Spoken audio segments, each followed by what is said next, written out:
Hey, everybody, and welcome to TARDIScuss. It is New Year's 2019, and we're discussing resolution, our resolutions, and the episode resolution of Doctor Who.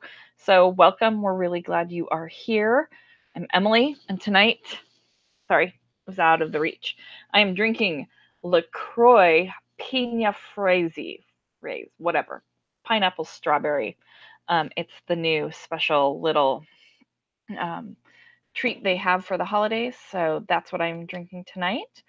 Um, we have a question of the week. We're talking the holiday specials.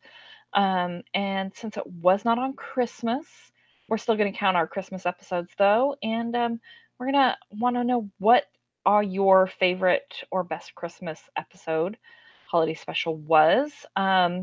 I'm going to let Lorena and Lara think on that. I am going to say Voyage of the Damned. It was my favorite. I love things about the Titanic, but I'm going to say I'm partial to Foon and Banakafalata. They are some of my favorite one-off characters. And I can't remember his name now, but the guy who's the Earth expert, and all of his made up facts about Earth when they go down to there. And it's our first instance where we meet Wilf and the Doctor runs into Wilf. So I love that. So that is my favorite episode about that. Let's go to Lara. And why don't you tell us about your favorite Christmas episode? Hello, everybody. Real quick tonight, I am drinking some ginger beer out of this beautiful, fantastic, wonderful skull mug that Lorena got me for Christmas. Thank you very much. I would show you what Emily got me for Christmas, but it exploded. Haha, she says as she holds up her special Curb Lamb bubble wrap. Haha, it didn't really explode. I just ate it all. So you don't get to see it. But my favorite Christmas special for Doctor Who is A Christmas Carol, because it's one of my favorite stories around Christmas time anyways, and also because it featured flying sharks. And if y'all have been paying attention at all throughout this entire season, it's that I love sharks a lot. So that was my favorite one. I also super appreciated the singing and all the different fun things that they did. So that was cool. But Lorena, which one was your favorite? Hello. I am drinking beer. That's pretty standard by now. My favorite, I really like A Christmas Carol. And actually, Emily was kind enough to list all of them. And if she had it, I probably would have gone with that one. But then I remembered The Time of the Doctor, which is Matt's 11's regen episode. And they're on Trenzalore and saving the town of Christmas, where if you get too close to the church, you speak only in truths. I find that episode to be just like so heartbreaking for Clara. And I think to me, it's like very devastating when you meet her grandma and the Doctor's left her on Earth to protect her because he knows that he's going to die and do it saving this town over thousands of years. And when she's like, her grandma is like telling this story and her stepmom is like a total terrible person. And her dad's like, no, tell the other one, tell the one about this. But the grandma like knows Clara needs to hear this one story about, you know, her husband. And she tells it. And I just cry every time. And they have the bad jokes. And then she brings the little joke poppers with her back to Trenzalore. And it's like with the Doctor and they're doing the popper. And it's like a poem or an inspirational saying instead of a joke. And he's like, I don't get it. And she's like, oh, you're not supposed to get it. It's not a very good one. Don't worry. But it just reminds me of like other Christmases we've seen with the Doctor, like in Rose, and they have the little hats and it's so British. Like, it's such a British Christmas. And it just is so, I don't know, that episode is so powerful in that way for me. And when he had to say goodbye to the Cyberman Wilson, I don't think that's the name, but that's what I call it because it's reminds me of Castaway. Handles, thank you. Like, I just cry so much watching that, and it's such a good rewatch. It really holds up. And then you get like Amy Pond at the end, and then you get Capaldi, and he's just like throwing Scottish at you, and you can't understand it. And Clara's like, "What the hell just happened?" Even though I know this happens. It's such a great episode, but it's still very Christmassy and just like very sad. Clara has a lot of sad episodes. She's like just very depressing to watch. Anyway, that was very long. So that's me. No, I love it. Because I think there's some other ones when I was looking through and listing them. I mean, that's one of the memories and why I was like, you know, a little bit sad about not having that Christmas thing, because that was the memory of like, I can go through and be like, yep, I remember watching that one with my sister, and that's what we did is, you know, whenever I would be able to go home for Christmas, we would be like, okay, it's Doctor Who time. And when it was Christmas, and once they started airing them in the US on the same day, and it was Christmas comes to the US on the same day, that was a big deal. And so I think it was The Doctor, the Widow, and the Wardrobe was the first one that aired in the US on Christmas Day. And so we went and we watched. And my sister is not emotional at all. Like, she doesn't cry at things. And like Toy Story 3 she cried at, and that was like one of the only other things that she's ever cried at. But like, we go in there and then we come out of Doctor Who and we're just both crying at that one. And it's like, why does Doctor Who Christmas episodes make everybody cry? What is with that? But we all know that I cry at everything. So I mean, I think that's just one of the things, like, that's a Christmas memory, crying at Doctor Who episodes. Okay, you guys are on mute, not responding. Okay. It is a memory for me as well. We were bummed this year there wouldn't be a Christmas episode, and we were just like, what are we gonna do on Christmas? But then we had this on New Year's, so that was nice. A new tradition, perhaps. Perhaps. I mean, I even think like Husbands of River Song cried at. I even think I cried at the return of Dr. Mysterio. I think there was even something in there that made me squeezy guy at the end, and she makes a comment. You can't not cry on that one. And yeah, no, that one's very sad when Nardal's like, you know, the Doctor's gonna be sad for a while, but he'll get over it, you know. And the Doctor's like, everything ends, but everything begins again too. Yeah. That's always Laura? Be happy. And then you're like, Are you a crier at the Christmas specials? I'm not.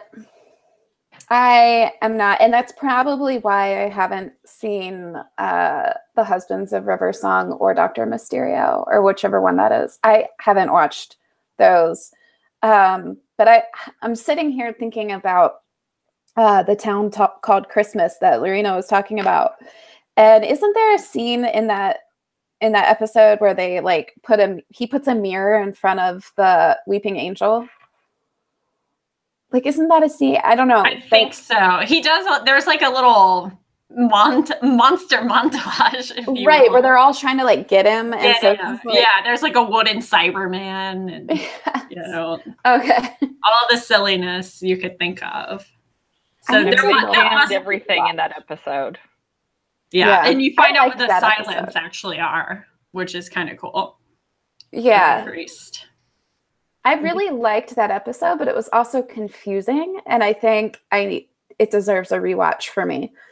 But I did like that one. Yeah, I might have cried at that because I feel like didn't 11 get like super old in that episode because he was like there for so long. Yeah. Oh yeah. Yeah. Yeah, he's there like 2,000 years or something. Yeah. And So, okay. That Yeah. might be the only one I've ever cried at. Yeah, Clark calls through the crack in the wall to the other Time Lords, and they send him another set of lives or regeneration. Yeah, I mean, I think that's the only one I've ever cried at. I didn't cry at any of the other ones, and I didn't like Voyage of the Damned at all. I love it, Emily. Don't worry. It is very long, though. If you're thinking, oh, I'll rewatch that one, it's like an hour and 25 minutes without any commercials. So prepare your soul and your stomach for that length of time. It's basically like watching an animated feature. Maybe you can make a resolution to watch the other Christmas specials. Hard pass. I'll watch the 2 that I haven't seen. I was trying to segue into talking about resolution. So. I thought it was a great segue. I picked up on the segue. Okay. Who wants to start with their resolution? Well, we need to talk about some of our guest stars. I don't think we've missed anything from, the previous things on the season. So I'm just going to jump into the guest stars. Yeah. We've got 3 main ones. I'm going to start with Nikesh Patel. He played Mitch. I'm going to go through Mitch and Lynn really quick, and then we'll get into Ryan's dad. I'm going to start with Nikesh Patel, who played Mitch. He's done a ton of things on the British side of TV, but he's going to be in a movie later this year that I just have to gush about really quick. If you watch any of the other That's Normal podcasts, we were on Harry Potter and the Totally Normal Hangout last night, and we talked a little bit about centaurs, so forgive me that I'm going to talk about centaurs again. So Nikesh Patel is going to be in a movie later this year put out by Disney called Artemis Fowl. And he's going to be playing a character called Foley, who is a centaur. And Artemis Fowl is based on books. There are 8 of them. They're written by Eoin Colfer. And it's about an 11-year-old evil boy genius. He discovers that fairies are real and leprechauns are actually the lower element police reconnaissance unit. Foley is a centaur. He's a technical genius and a computer geek, and he works for the LEP. He's the fairy authorities, and he's in charge of preventing humankind from discovering the fairy civilization. So this is a pretty huge character in the Artemis Fowl universe. And so yay for Mitch, the guy who plays Mitch, Nikesh Patel. I think that's going to be great. The movie's directed by Kenneth Branagh, and it comes out from Disney on August 9th. Dame Judi Dench is also in it, and Josh Gad plays a dwarf, Mulch Diggums, who eats his way through the ground and farts it out at the end. I'm sorry for that. You both are looking at me. I promise I think how they are going to translate it to the screen is going to be great. Anyway, I'm excited for that book to screen translation. There you go. Next guest star, Charlotte Ritchie played Lynn. She was in Call the Midwife, and again, back to yesterday. She was an extra in The Goblet of Fire as a student. Who knew?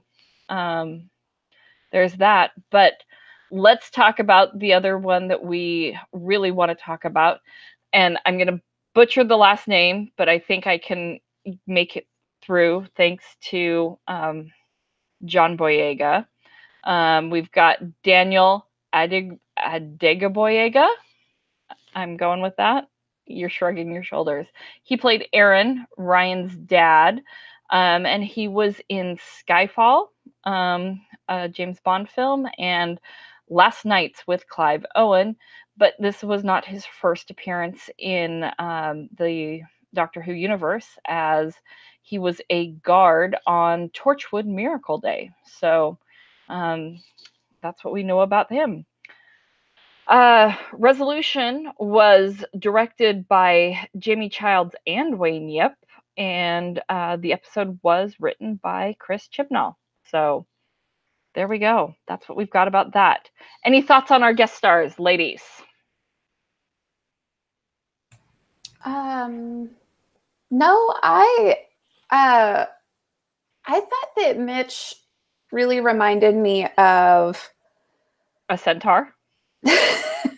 No, but now that you said that, I super hope that that Artemis Fowl does centaurs better than Harry Potter did, because those were some interesting looking centaurs, as we discussed last night. But he gave me the vibe of the guy that died on the Stitch episode this season, the Sinundra Conundrum. He just, like, I don't know if that guy, like, clearly they're two different human beings, but I just got the same kind of vibe from him. But I thought he did really well, considering. I didn't, yeah, I liked them. Yeah, I liked them. I thought they were all good actors, and I thought Daniel was pretty hot. So I'll just put that out there. But no, I care more about their characters, so I don't want to talk about them too much as guest stars. Not a problem. Let's dive into that. Here was the description. As the new year begins, a terrifying evil is stirring from across the centuries of Earth's history. As the Dr. Ryan, Grandma, and Yaz return home, will they be able to overcome the threat to planet Earth? Let's dive into Lorena and her Dalek. Go ahead. Lorena, why don't you start us off? All right. Well, I gave this a 10 Tardi, and I knew I was going to right away. I'm just letting you see my Dalek because I love Daleks. But I gave it 10. It felt like a proper finale, and it felt just like the Doctor was finally the Doctor, like full out. There was no... I feel like she has most of the season already felt like the Doctor, but there was just something about her in this episode and about the companions where it just felt like everyone knew what to do. Like everyone knew their roles as the companions, and no one needed, oh, hey, can you go to, it was just like, I'll go do this. I'm already doing this thing that normally I'm doing. And it just felt like right, like they were all established. Everything felt like familiar, and like I knew it felt real. I don't know how else to explain it. Like it felt like legitimately you've brought these foreign characters in we don't know, and they feel not like my Doctor and my companion. They feel just this episode-y. And so even though I thought Lynn and Mitch, well, Mitch was kind of flat, but Lynn was great. And Ryan's dad, obviously a little more emotion involved in that one than with Lynn and Mitch. But I knew like Ryan's dad wasn't gonna, if he survived, I knew he wasn't gonna join the team. And it was just like, okay, this is the team, and they're not taking applications, right? So it felt like everything was set. And finally, I almost felt like we were starting the next season, which unfortunately we have like 2 years to wait for that. And I'll just say, like, to me, it was super believable that one Dalek would cause such, panic for the Doctor. And the reason that's believable is because it's been earned, not just in the original classic Who, it's the second story as Skaro and the Daleks, but over even just in the new series, we meet the lone Dalek in 9's season, but then at the end of that season is when Rose, takes on the TARDIS, like aura or whatever, the time energy, the vortex. I don't remember what it's called. Anyway, the gold mist in her eyes, and then like it dissolves the reality of existence of all of those Daleks. But it's a massive army of Daleks that are taking over. And that jumps back to the Stenza, who are supposed to be this massive army of genocide inducing monsters with teeth in their face, yet we never meet anyone but Tim Shaw. And so I felt like Tim Shaw is laughable at this point. He's the doctor is reduced him to like, she won't respect him. And I think like that makes Tim Shaw not a viable villain in the same way a Dalek or a Cyberman is. That, you know, you need to have, the doctor has to respect the villain as truly terrible and terrifying, and something that has to be defeated, or else they're going to literally destroy reality, right?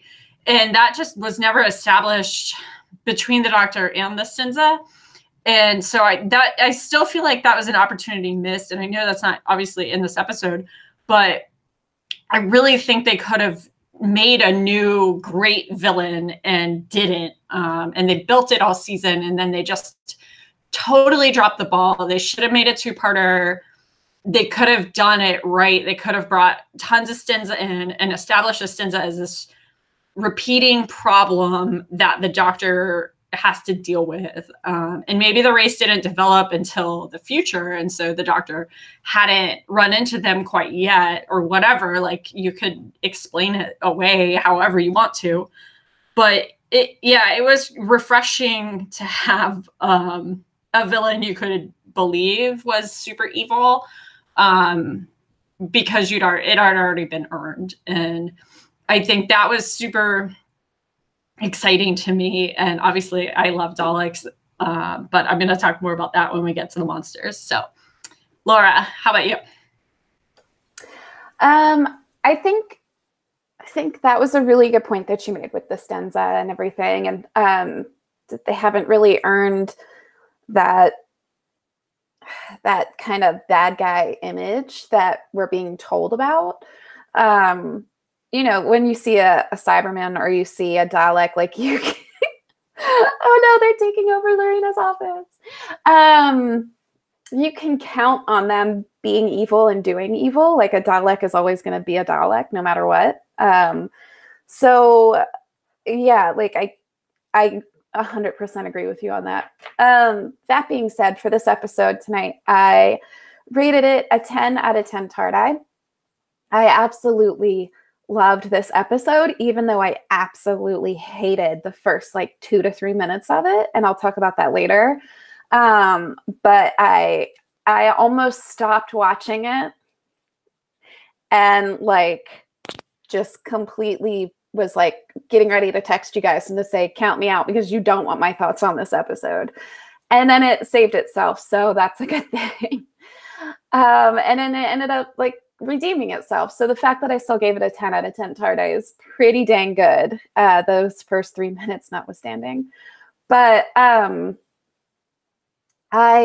moment when Graham goes to answer the door and he just slams it shut, like, and then like when Ryan's dad comes in and the doctor's like, you weren't at Grace's funeral. Ryan waited for you. You let him down. Like, I was like, yes, you call him out on it, because you know who would have called you out on it? Grace. Grace would have called you out on it.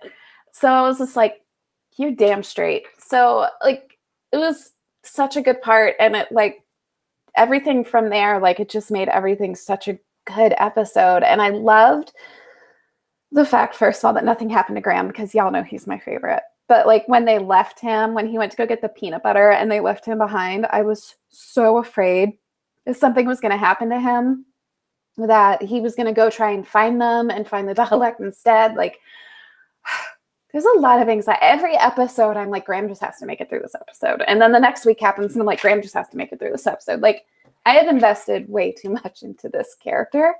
And when we say goodbye to this character in any way, shape, or form, I'm going to have a box of tissues with me to talk about it, because it's not going to be okay. But I did like the fact that like Graham talked with Aaron and was like, you know, looking out for Ryan, and the fact that he also, you know, had all this extra time to talk with Aaron and was like giving him his stuff from his childhood and everything. And, you know, kind of talk to him about that too. Like, it's just, he's such a good guy. Like, he's just good. And I also like the fact that in front of his father, Ryan called Graham Gramps. Like, that was like, oh, he's so good. I love it. But yeah, like this was a really fun episode for me. I liked it. Like I said, 10 out of 10 Tardai. I've gotten through my entire Tardai rating system without knocking it any Tardai, which I don't think I've been able to do all season.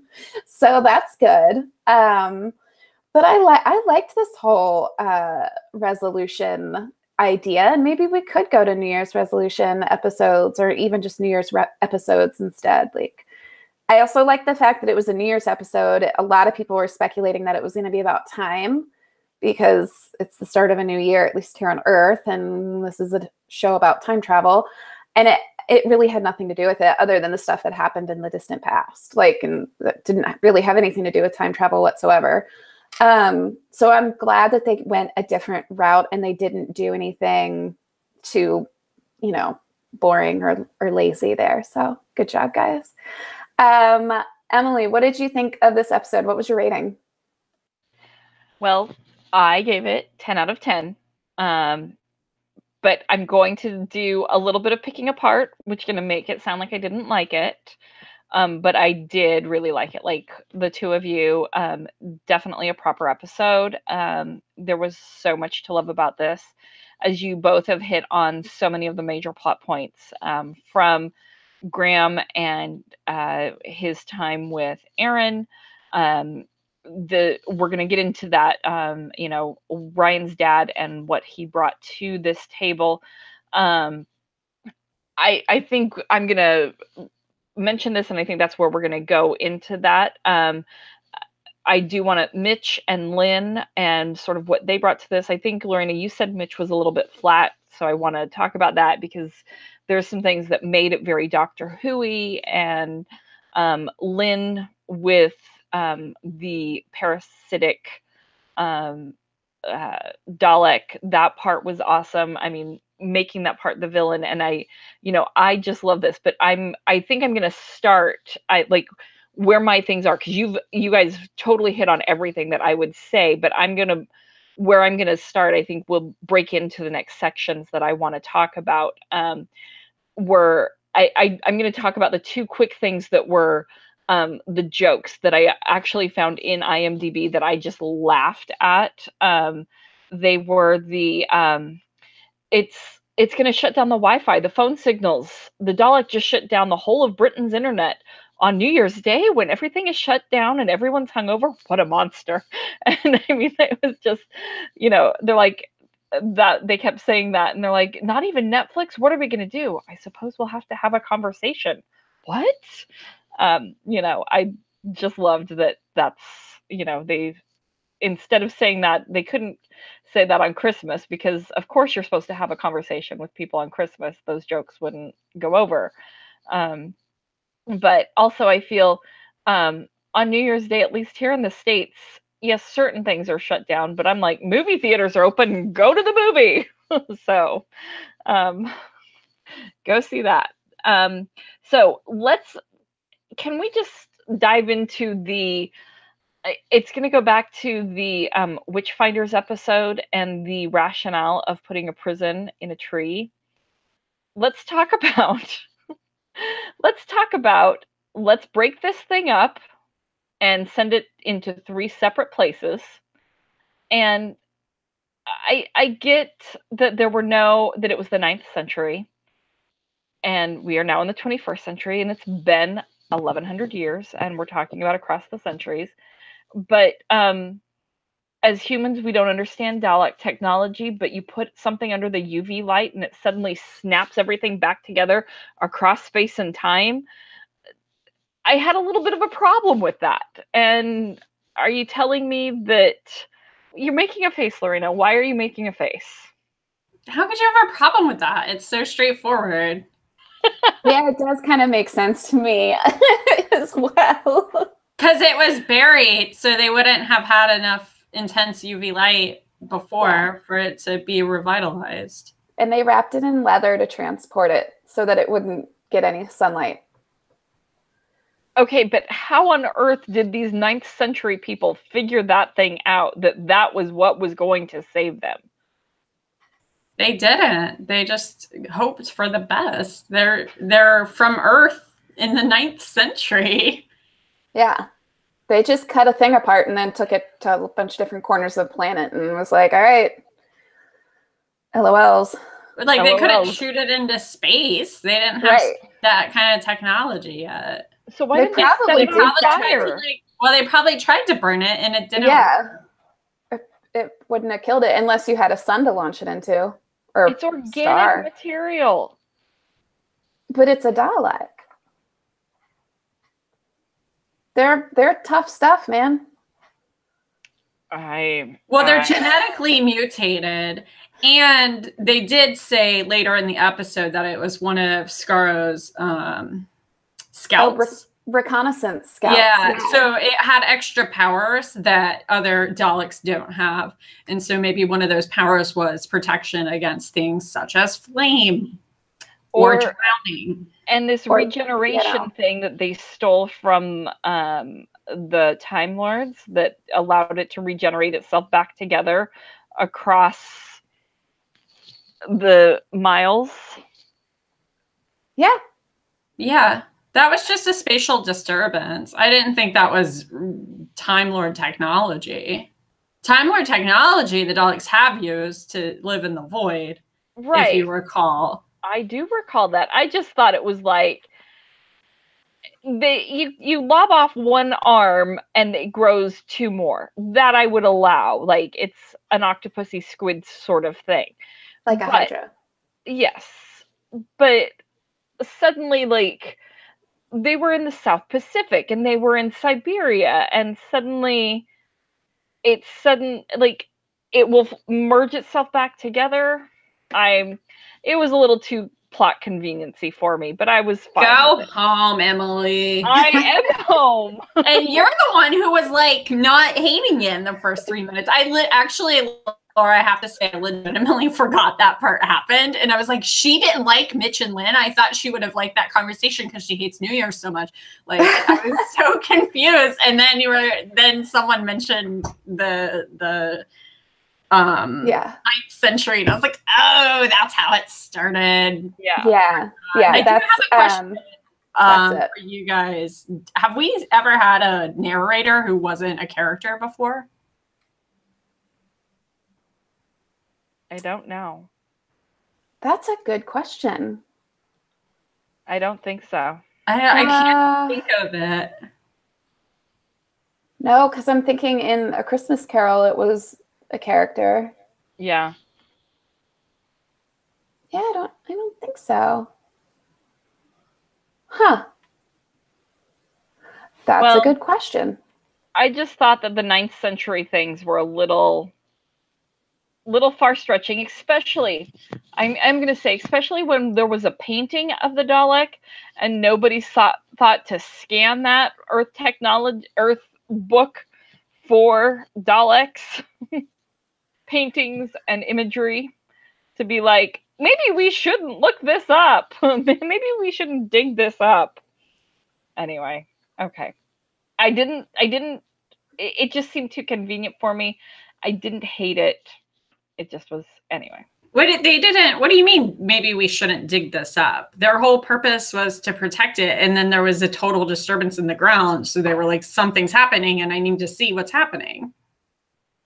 Like, the people who were on the island were the descendants of the original protectors. Right. I didn't mean not dig this up. It wasn't the archaeological dig that if it had been protected as it was, because also, the random marauder, that was what it was. The random marauder that shot the person along the side of the road.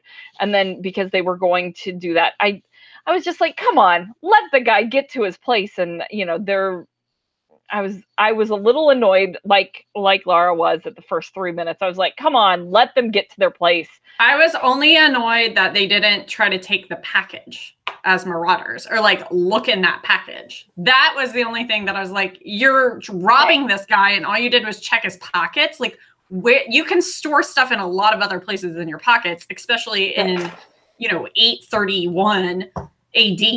Like why I've been watching too much Game of Thrones, admittedly, but that's what you do. You check everything. The dude's dead. He isn't going to protest you going into all of his little nooks and crannies. Yeah, that's in a part of my non-centaur hill. way. That's part of my hill that I will die on, and I'll get in more in depth in that later. But it did super just piss me off that it's the 9th century and you're just going to let this really nice piece of leather hang out on the ground and rot. Like, that seems like a thing that would never happen ever. So, and clearly it was a nice piece of leather because, it survived. Right. Like, it's not, but we'll get there. I will go in there. Let's talk about Ryan's dad. Yes. All right. Let's get to Ryan's dad. So you're done with your summary? I'm done with the summary because you guys really touched on everything else that was really fantastic. All the rest of it, minus that weird little bit about the 9th century that irked me. Why did you think Mitch was not flat? Or is that coming up later?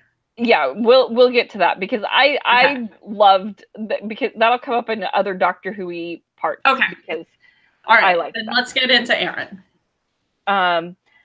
Like you said, perfectly cast. And I loved how Graham, the doorbell rings, Graham goes, answers it, shuts the door, and is like, nope, not today. and then just everyone reacted so perfectly to him and just was like, oh, really, not today. And I loved that Graham had time alone with him, and then he goes and pulls out the bin of all of his stuff. Now, I will admit, today I have been cleaning and I'm like, nope, don't need that. Nope, don't need that. And I'm like, Grace held on to everything. Dang, that man, like, these are drawings from this kid's childhood. And so for it to be given to him from Graham, Graham is an empathetic man, and I, like Laura, love this man, and he is ingrained on my soul, and Bradley Walsh can do no wrong, and I just think that how he treated I lost what his name is. Aaron. Aaron, with such compassion when he's like, I didn't want to admit that she was gone. And I just started bawling. I cried because, Aaron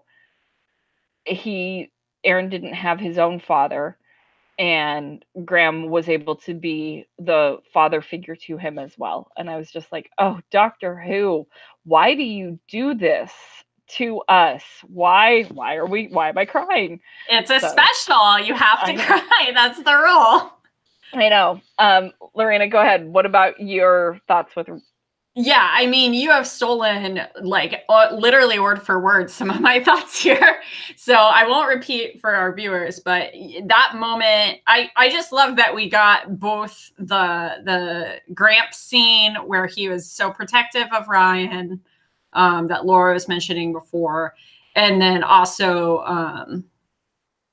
the kind of flip of that where he was that father figure in Grace's stead, and he just really showed how big of a heart he has, Graham. Like, but what I really did, I mean, that made me so, like, I was already Team Graham, but like you guys have been a little more than me. I'm a little more of a Yaz fan, but this episode really just made me love Graham so much, and I can't imagine the show without Graham on it. So this was like that clinching moment for me, where it was like, Graham can't die, like, he can't leave. He's part of this fabric now, like, he's the dad in the fam, and he calls the doctor Doc. Like, how can you get rid of him? He's the best. So that, it really, like, sealed him into my heart. And then I actually felt like Ryan was amazing in this episode. I thought Tosin Cole did a phenomenal acting job. And I thought they cast his dad really well, but I thought that Aaron's character was written so well because he came in just like you had it, there was such a like almost like a toxic masculinity to it. And he had that pride, and we know they're like not, you know, from Sheffield originally. So there's like another culture coming in and in like pushed down through grace to this kid. And I just felt like it was so believable that his dad would come in and be like, you need to show me respect because I'm your dad. And then I just thought Ryan's reaction to that was like perfect. And he was so like everything he'd gone through in the season, him able to face his dad the way he did with the maturity he did and like the confidence in himself. And I was just so proud of Ryan as a character that like, I was like, oh, he's grown so much from when we first met him. And like, he threw the bike over the cliff, you know, like that's how we met Ryan. Right. In like the first, like, what's the word? Chronological. There it is. Order. I mean, we met him past that, obviously, in the little YouTube video, but he just had grown so much and I loved it. And when he's in that coffee shop with his dad and having that really uncomfortable conversation where his dad's like trying to be this guy he's not allowed to be, and Ryan just says no, like that's not okay, and you can't come in here demanding my respect when you haven't earned it. And you left when my mom died, and you left when my replacement mom of Gran died, like, and you didn't come back, you didn't come for me, you didn't check, like you weren't there when I needed you, and you didn't just like hide, like you were not there. And it was just so great that he felt empowered to say everything like that to his dad. And his dad at first was like not receptive. And then as it went on, he like switched because he was like, well, why did I, you know, you could see it in his mind. Like, why did I even come back if I'm not going to hear my son out and like talk to him? That's the whole point of being here. Is to kind of regain this relationship. And so I just thought that acting and the writing of that scene was outstanding. And when Tolson's like giving his little, you know, statements to his dad, or, you know, as Ryan, and he's like clenching his jaw because he's so angry, but he doesn't want to appear angry. He wants to get his message across calmly. I was just like right in the feels. Like it was so believable. It was so well acted. And how they shot it, it's possible he wasn't, like the other actor wasn't even there. So it's possible that Tosin was like literally acting to no one or to like a PA who was just like dryly delivering the lines, because they shot it really dead on his face, and they would basically have to be sitting where his dad's character was sitting to film it that way. So just from a like technical standpoint, he was so good. And then like understanding the emotional intensity of that scene, I thought I was just like really blown away at Tosin's performance in this episode, in particular that scene.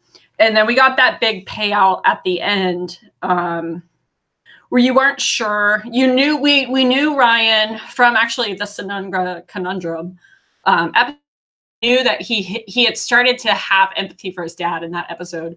And like as the season went on, he had already begun to build that forgiveness, if his dad would give him that chance, you know, and then he has.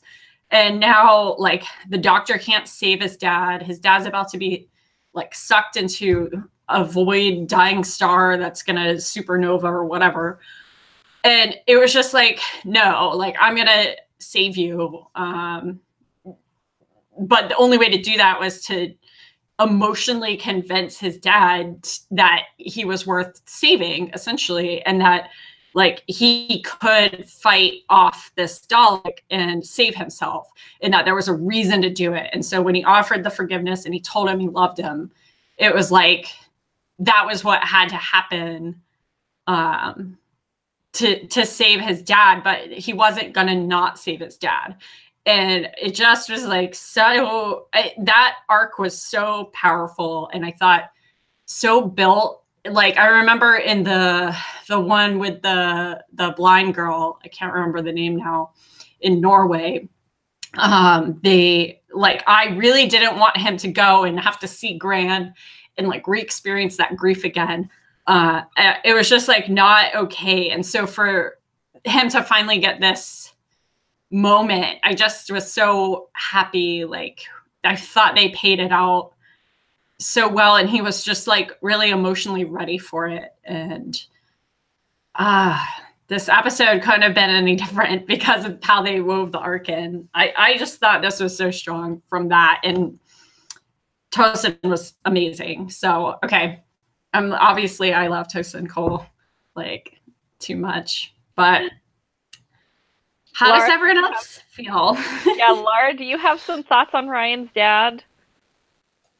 Honestly, I don't. I think that you guys, you covered my thoughts perfectly. And yeah, I agree 100% with what you all say, feel, and thought. I do have one funny to bring it back up, which was that when the doctor, when they're doing the microwave revamp and he's showing off his, engineering skills, we finally see where Ryan gets them from. The doctor's like, oh, yeah, your engineering skills, they almost make up for your parenting skills deficit. And I was just like, oh, burn, like so good. It was great. Oh, there were some really good Doctor Who-y sort of things. Like, I loved the little throw. We're gonna get there. There was a quick call out when she tries to call Unit. And she's like, I need Kate Lethbridge Stewart. And I was like, oh, that will be fun. And then, Lorena, take it away. And then... Oh, and then Brexit happened, and now we're in the aftermath of that. So I thought that was great that I was excited for Unit as well. And they're like, oh, Kate Lethbridge. I was like, oh my God, we're doing all that. That's going to be fun. Like they've kept that a secret. This is so exciting. And then it was just like, I'm sorry, but that has been shut down a few months ago due to budgetary, issues, and there was no money for it. And I was just like, this is so bureaucratic, and it's like bureaucratic failure, basically.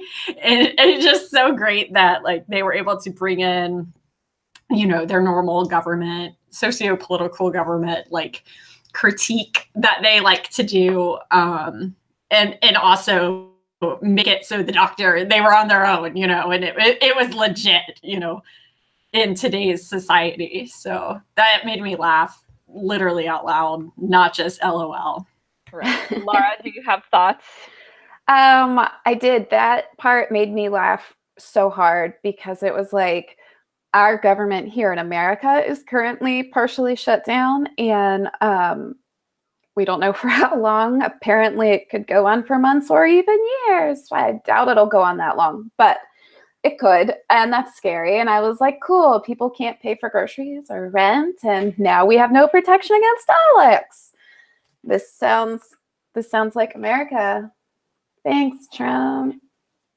But I do have to say that, like, I feel a little bit differently about the whole Unit thing. When she was calling for Unit and calling for Kate, I was like, oh, I don't want this, because I love our fam that we currently have, and I wanted them to troubleshoot this Dalek situation on their own and prove to the haters that this group of people can do it. They don't need Unit. They don't need anything else. They got this. They're professionals.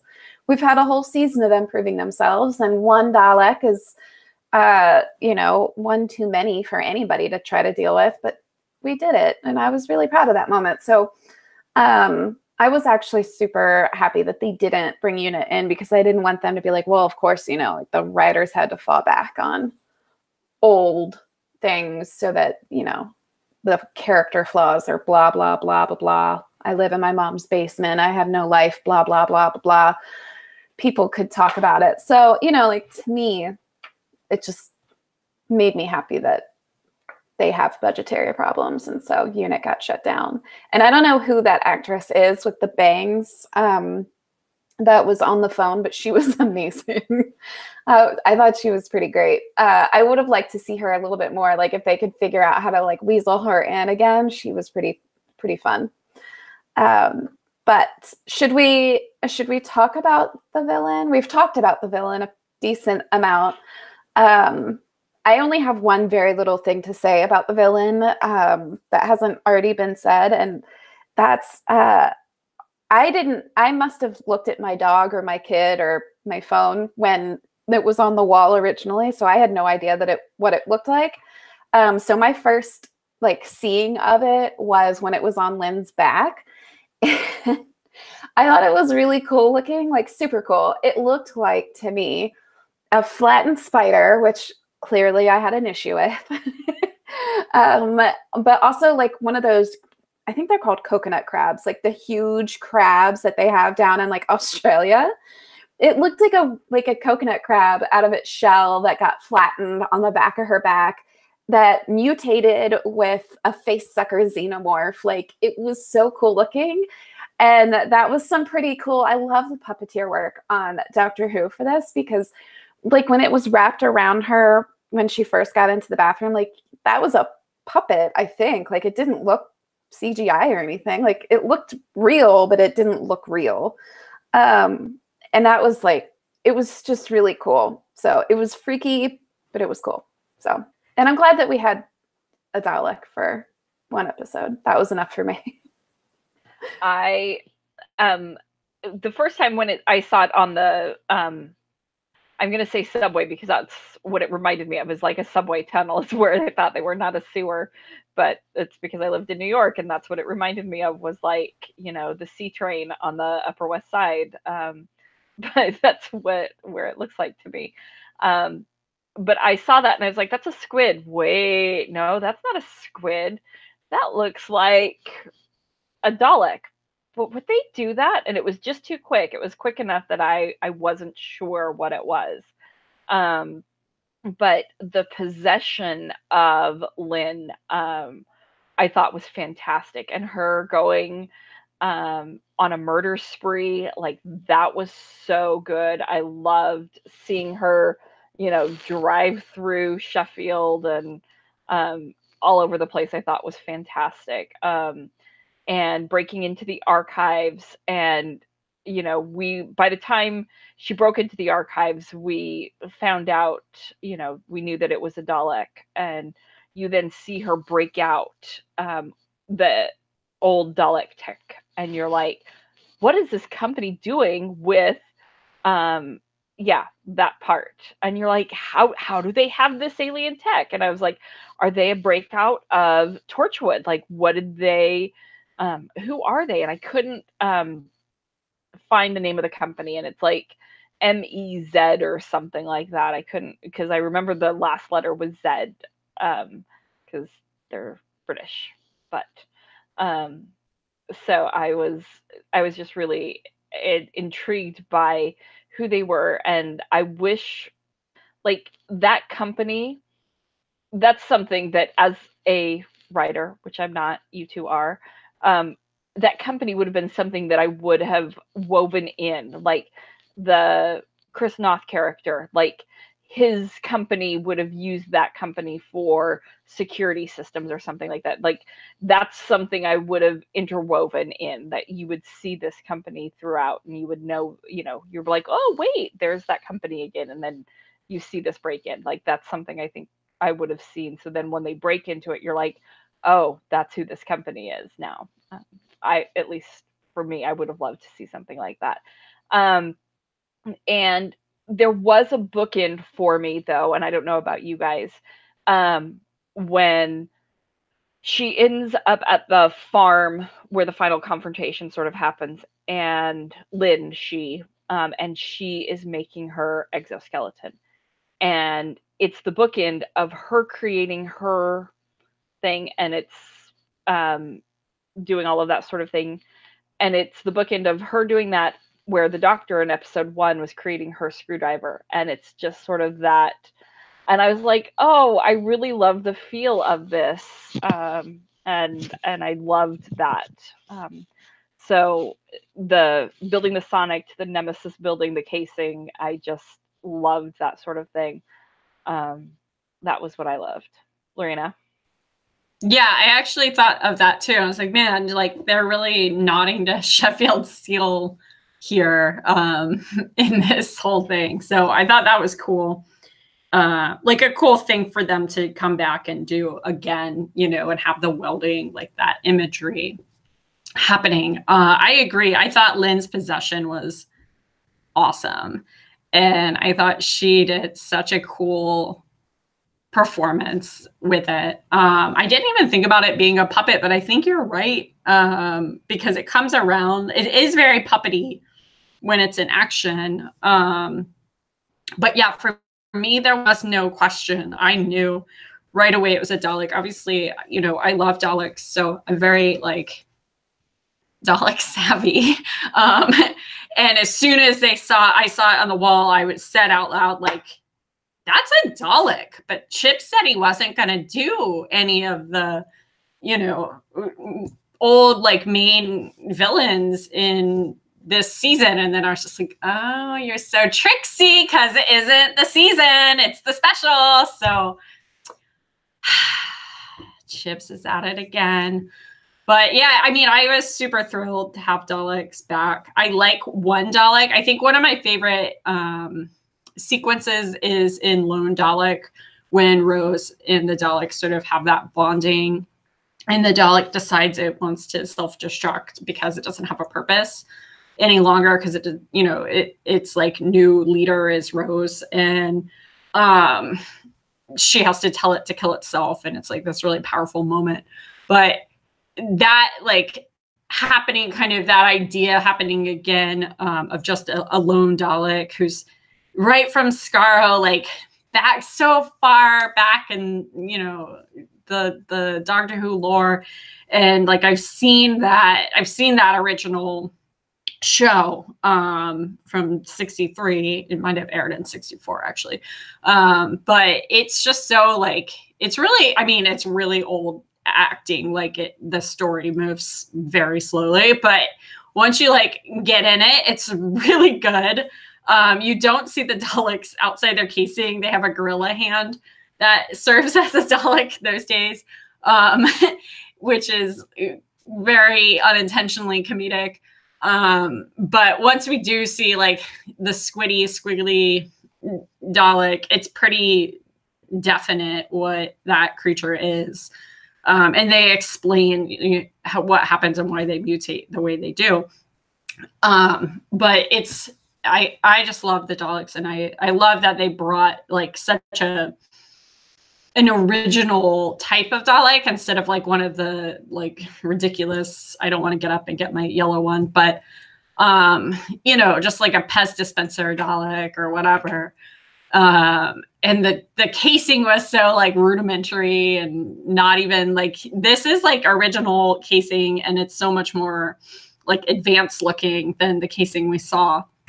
So it was great. And then the other thing, and this is something I've complained about this year, was that the music cut during the Dalek, like the Dalek theme, we'll call it, when Lynn was being possessed and she was like first handling it, and like as she's getting deeper into becoming the Dalek, I was just like, this music is really damn good. And it was like, I looked at my husband and we were both like, this cut is good. Like it was so good. So I just wanted to give that shout out to Segun Akinola. One day we'll know your name. Make better songs every day, every time. He has a year, so give him that time. But yeah, I love that cut. I want to own it. It's the only song I wanted to own from this season. So It's not out yet, though. I wanted to throw one other thing towards you, lob something your way. I think, because you called back when Rose has that one other interaction with the Dalek, and I think you had one other episode that you really liked, when you had your like favorite historical character, and that was Adelaide Brooks, when in the Waters of Mars episode, Lorena. But she talks about her experience was when she had that interaction with a Dalek, and that was, it saved her. It did not, like her backstory. I get that she's a fictional character and everything, Right. but she also had that interaction with a Dalek that was a one-on-one thing that caused her to go into space because there was something else out there. And it was, you know, as you were talking about that, I mean, it just made me think about this. And I was like, but you also like that episode, or not just that episode, but that character. And her story was triggered by the Dalek. I have a nerd fact for you. And I would say the Dalek spared her more than saved her, personally. But here's your musical nerd moment, is that the music that Murray wrote in that actual scene with Adelaide Kane. Oh, I said Adelaide. I always do that. Not Adelaide Kane. This is not Rain. With Adelaide, whatever her last name is, I don't remember now. Brooks, thank you. And you just said it too, sorry. It's the theme for Amy Pond, actually. And so if you go back and listen, I can send you we can add the track name. It should be on YouTube. It's like right in the middle of the song, and it's just like one little melody that happens, but it's so you'll hear it and you'll be like, oh my gosh, this is Amy Pond's theme. Like, in it's Amy's theme. And it's really depressing, but also very like sounds like a child, which it's written in that first episode. Amy's in, and it's like when she's waiting for the doctor to come back as a little kid. It's like those beats, and they kind of die out very depressingly because he never returns. But yeah, that's how nerdy I am. So I'm just letting everyone know, like full nerd flag there on Daleks and music. Well, I'm referencing that one thing, that fictional character that's not a real historical character that you liked and you mentioned in one episode that also was saved by, or spared by, the Dalek. Got her start because of a Dalek. Anyway, Laura, do you have any deep cuts of Dalek history that you want to share? I don't, but I have honestly just been sitting here thinking about how the Daleks, like they're like kind of a hive mind, and they do, like, you come across them and you don't generally get to walk away from them. And it just like reminded me of the Borg from Star Trek. It's like the same sort of thing. And they, like, the Borg, I always think of them as like the space zombies. So like, I don't know. Could that make like the Daleks like? I see the Borg more as Cybermen. Yeah. Because they'll convert you. That's true. Yeah. That's true. But I also see the Cybermen and Daleks being like ultimately kind of the similar sort of baddie. Whereas like the Daleks just want to kill everything, but the Cybermen just want to like convert everything. But you're still not going to be alive anymore. Like, I don't know. We're taking this in a weird position. This is what I get for talking about Bill Potts did not die, okay? That's all I'm going to say. And then whoever was the Torchwood lady in The Impossible Ghost did not die either. So I do think it would be better to become a Cyberman than a Dalek, unless you really need to have control over everything, and then you would just want to be dead. So yeah, I guess that's that. Would you rather? I would rather be dead than to be a rotting corpse inside of a Cyberman. You're not rotting. You would eventually. You're organic. You're an organic being inside metal. They're keeping. I mean, you're rotting right now. If we're gonna go that far, so right. let's not get into the devil's advocate thing. All right. I have control Shall we move over on my to rods. Well, really quickly, a few other quick Doctor Who things that I wanted to talk about.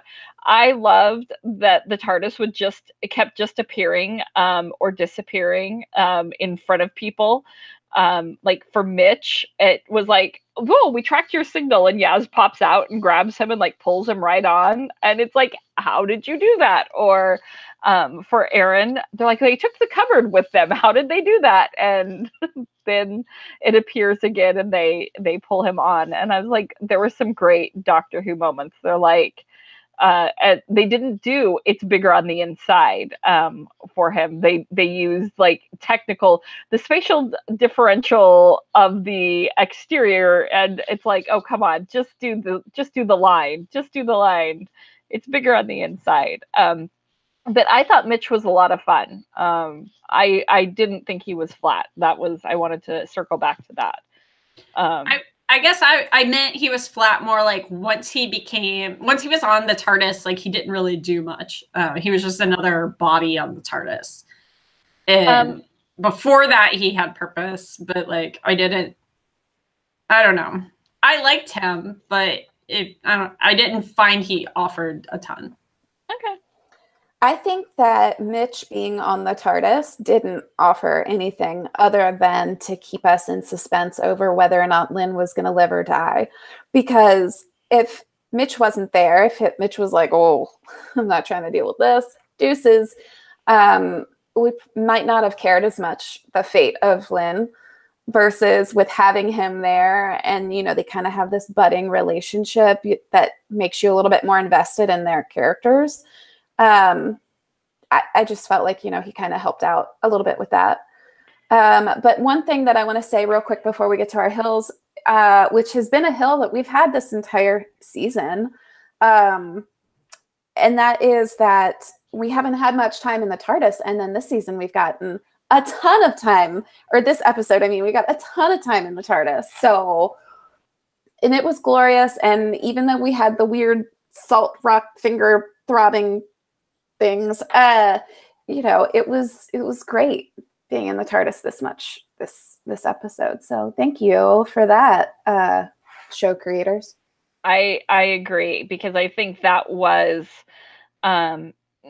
there's the episode when the Earth gets moved and everybody's in there, and they said the reason why this why you know want to know why this is always clanging about is because this is meant to be flown by so many people, and there's all those stations around the TARDIS console, and so you have everybody that has a job around there, so that's why it can have all those stations around there. So I think I love seeing so many people around the TARDIS console, so I think that's cool to have a full TARDIS.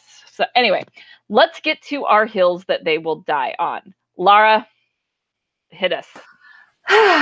Okay, here we go. Emily, you're going to love me for what I'm about to say. First 2 to 3 minutes of this show sucked. It sucked balls. It sucked Dalek balls. And the reason why is because it didn't make any sense. All right. We're talking 9th century, right? People get a cut on their finger, like what I currently have, but then they die from it because it's the 9th century. So you're going to cut up a Dalek in 3 pieces and then send them out to Siberia and the South Pacific. And I don't know where the other guy was going, but he didn't make it past Sheffield. So you don't think maybe the buddy system would have come in handy? Did it have to be so secret that only one person could go off in each direction? And furthermore, so dude gets down to the South Pacific, woman gets up to Siberia, which is not easy to do. And they dig like what, 2 feet in the ground to bury this ultimate awful, terrible thing that they had to quarter and send out. Like 2 feet. That's it. Like that's the reason why I saw that and I was like, I'm giving this show 1 more minute. And if it doesn't get better, I'm done. I am not watching it. I'm not talking about it. It's not a thing for me. It never happened. I'm just going to erase it from my memory banks. And happily, it got much better because then we got Lynn and Mitch and everything just went along brilliantly from there. But those first 2 to 3 minutes sucked, and it was awful. And that is my hill that I will die on. You should have had the buddy system. You wouldn't have had that problem with the Marauders. You should have buried those things deeper than 2 feet, because that's just dumb anyways. That's poor planning and being lazy. And yeah, that's where I'm going. And the Marauders should have taken the leather knapsack. Why wouldn't they? It's the 9th century. Leather's not easy to come by. And they wouldn't have known what was in that knapsack if it was of any value, the way it was wrapped. They would have taken it, and they would have gone, what is this? And then once they realized that it was of no value, then they might have thrown it away. And then it would have been buried by years and years and years of decay, because it would have been thrown in the garbage and out with the, whatever. It just... So I will say that regardless of how deep they buried it, the things shifted. They were being called back. All they had to do was find one piece, put it under extreme UV light, and it was going to be able to call the other ones from the core of the earth or the middle of space back to it. So yeah, it's annoying, but it wouldn't have changed the plot. So I just, to me, build a bridge, get over it. And it did smell of too much Odin exposition, like in the Thor films, but I love the Thor films, so it didn't bother me.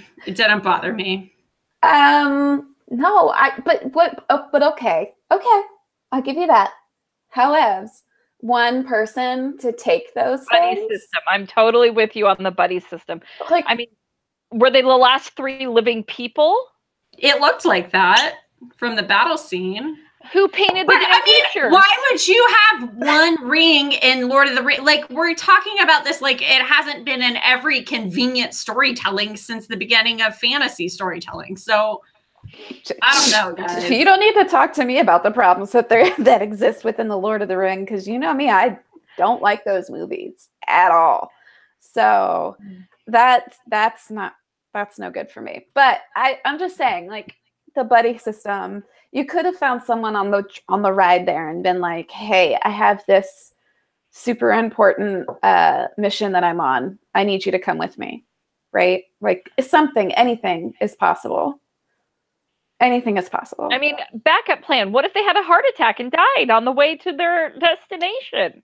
That's what I'm saying. Right. Like, you could die from anything. What's your hill, Emily? I don't have a hill, guys, so. But we're well over time. Okay. My hill is the convenient plot device of the microwave. I mean, I rewatched it because I was like, how did the microwave get there? Where did the microwave come from? And I get that we talked before this, because when I told you what my hill was, and I was like, where did this come from? And I guess that Aaron developed it with a buddy of his, that he just was carrying it around with him. Like, is he a door-to-door salesman? Because this isn't 1950. We're talking 2019. I was going to say 2018, but it's the new year, and it's New Year's Day, and everything is closed. So did he think he was just going to walk into the diner that happened to be open and say, hey, buddy, I know it's New Year's Day, but you've got a New Year's resolution to buy my new microwave? So, absolutely, that's what he thought, because he's trying to sell it because he built it. Like, that's... No. It was very convenient that was a thing he had done, and that it was both a microwave and an oven, like a convection, like what, really? So it's like a toaster oven and a microwave in one? That's impressive. I want to know how that technology actually exists. Well, but I thought it was super cool because it does explain, like, never really explained Ryan's fondness for little technological gadgets. And so to me, as soon as I saw that, and I was like, oh, his dad helped build that. That must be where Ryan gets his, tech savviness from. So that was a cool little thing for me. But yeah, I mean, 100%, that is why he had that microwave. He was like, oh, we're going in this cafe. Let me get my microwave. Sure, fine. Aaron was a better parent to that microwave than he was to Ryan. He took that damn microwave with him everywhere, to the diner, into the TARDIS, into the apartment. It went with him everywhere. Well, I'm not gonna. He can be on an oil rig for who knows how long. Give him a break. He had built this. Do you know how much money goes into the production of a first-time product? Like, he needed to get money back so that he could make more. Like, he's gonna take it with him, but I don't dispute the fact that he was a much better parent to that microwave than he was to Ryan. That is, I think we need to all channel our Graham and just like have a little more empathy for the need for a convenient plot device to be introduced early on and answer some questions about characters like Ryan, while also issuing more questions for us as viewers. Is this lazy writing again? And then, you know, ultimately seeing his engineering prowess and work and getting a clever line from the doctor about the parenting skill being a deficit. So I think it all paid out in the end. It did, because I didn't. Go ahead. It didn't smack of lazy writing to me. No. So that is why I think I just didn't have that big of a deal problem with it. There's been so many times that we've called them out for lazy writing this entire season. So to me, this wasn't lazy writing. I think it was a convenient thing, but I also think having a microwave that is also an oven is super convenient. So convenient plot device, convenient kitchen device. I'm okay with it. Either way, I'm here for it. But I will say, Aaron was rather quick to chop the microwave up for the good of humanity. So I will give him that. Well, he built it. He knew how to build another one. True. So. Plus, he couldn't sell more if humanity was destroyed. Yeah, I don't think the Daleks really care about convenience of microwave and oven. I mean, their little laser could cook the food if they wanted it. It probably could do the food. I was just going to say, Lorena, what do they eat? Do they eat anything, or do they just kind of like absorb nutrients? Oh, Laura. They eat your soul. No, they eat radiation. They were created in nuclear war. On the nuclear arms race back in the 60s. Everyone who was this season was too political. You're wrong. The whole friggin' show is political.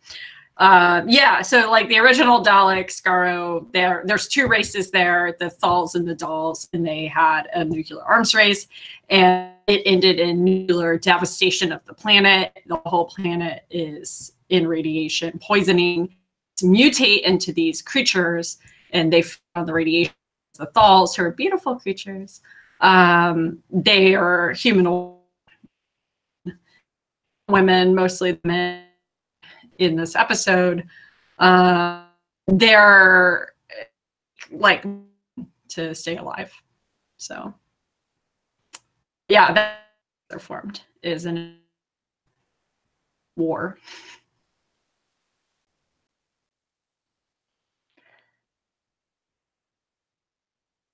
Okay. I don't have any hills, so we're good to. Okay, well. Okay. Lorena, you froze for me, so I don't know if you froze for Laura, but you're back now. Back. Did we miss my whole like Skaro founding of the story? Everyone just actually has to watch it. I heard like bits and pieces of it. Oh, but... you guys looked really interested. So great acting. Hey, thank you. Well, it was also because the little things that I could hear was very interesting because I didn't know about it. But I basically got that, number one, Doctor Who has always been super political, that there was a nuclear war, and that they did things, and now the Daleks are here. Yeah, so the That's my Clips Notes version. Yeah, from the radiation of the nuclear war. Lived on Skaro, took medicine to stay alive. There we go. Radiation and stayed alive. Okay. Everybody who's still with us or watching or going to listen to us, we are going to do one more 2019 episode, but it is going to be a Q&A episode. So we are going to take questions on our channels. If you want to hit us up on any of our past episodes, we're going to go back and look through the YouTube comments. On Twitter, if you hit us up on That's Normal with the hashtag TARDIScuss, or on Instagram, anything you want to talk about Doctor Who, we're going to do you have a Doctor Who hill that you want to talk about, that you want to die on? Are you upset with our hills that we have died on? Let us know and be like, hey, we are either with you on your hill, or we are very opposed to the hill that you guys have died on and are going to come dig you up from your graves because you should not be dying on this hill. What is it? What do you want to talk about? We're probably looking at maybe Monday, January 21st, Tuesday, January 22nd. We're going to discuss. We're going to find a date, but we're looking sometime that week to talk about Doctor Who Q&A with TARDIScuss. So it's going to be mostly focused on this episode or this season with Jodie Whittaker. But we can go back. We can take anything New Who from Christopher Eccleston forward. You want to talk to us about anything, let us know. Hit us up. We usually retweet all of this stuff. I'm Emmy Lou Who on Twitter. Do you guys want to talk throughout your Twitter handles? No or not? Okay. I don't really. I think mine's at that girl 84. I can't confirm that. I'll drop it in the comments section when I figure it out. Mine is TN_Lorena. And ENA. And that way you can ask us any questions. You can find us that way. So if you want or That's Normal's handle too. That's I think _normal is their Twitter. We'll post them all. But ask away, and we will get a great discussion going for 2019. That is our resolution, to talk more Doctor Who, since we have so much time to wait for our next TARDIscuss. Maybe we'll get a 2019 Christmas special. I don't know. We'll see. Snow globe. Mutant gingerbread men. Call us, BBC. We've got it for you. We're still here for you. Do you guys have anything else to say? Do you have New Year's resolutions?